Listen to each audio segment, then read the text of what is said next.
Welcome to another episode of Barman Saturdays, and this week I also decided to take a look at Peter and the Wolf, and this is the 1995 TV special version with characters designed by Chuck Jones. Yeah, there are a lot of different renditions of Peter and the Wolf, because it's a rather famous classical piece of music, and with a pretty easy story to follow attached to it, so there's been a lot of different renditions over the years, in both animation and live action.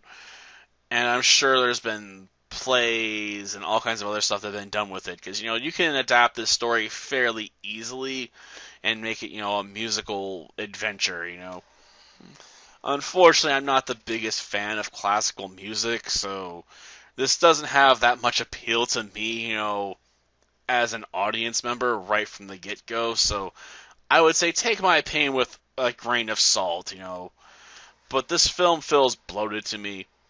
And not because, the animation sequences, but because of the live action sequences. As much as I like Lloyd Bridges, from my experiences watching him and stuff like, Hot Shots, his scenes don't entirely need to be there, really, at all. I mean, it does, I suppose, add a bit more to the grandpa character, in the telling of the story, and allows Lloyd Bridges to give us some comedic Sent my daughter all the way to America, to a university, to become a taxi driver.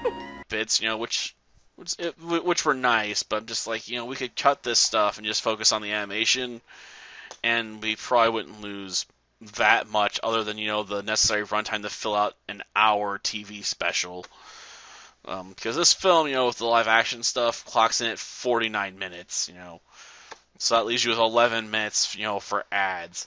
So you don't try and cut out some of the live action sequences that get a little bit more runtime for ads, because they do that with films, when they're showing them on TV. Like if you're playing Home Alone 2 for a TV network, you're probably gonna chop out scenes like Trump's little scene in Home Alone 2. She's like, well, I need some more time for ads, so we're gonna just chop out this little scene showing Trump because it doesn't really add or take anything away from the film if we cut it out. And the only people that are going to care about it are people that are going to be invested in political reasons to care about it, really. Because I'm like, if he's there or not there, does it really change anything about the film itself? Not really. It's just something that Trump requested, for himself. If they're going to use his hotel, he's like, I want to be in a scene in this movie. So they're like, okay, we'll give you a small little scene that's not really important. It's basically just a cameo for Trump in the film. So, yeah, I guess we're getting a bit off topic, but yeah, if they were going to cut stuff from this film, you'd cut from the live action sequences, obviously. But overall, I'd say it's okay. The music is performed well. I mean, I'm not an expert, so I can't tell you if they missed any notes or anything. I mean, it's not something I'd be all that hardcore interested in to know.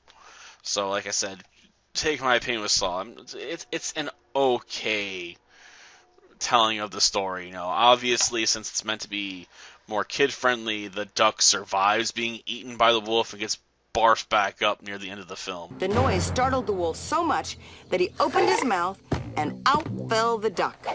So, it's definitely meant to be like a kid-friendly way to introduce them to the story of Peter and the Wolf and classical music through it. Not that I'll ever particularly be a big fan of classical music. It just doesn't appeal to me for whatever reason. Oh well. Till next time then. See ya. But aren't you proud of me? No!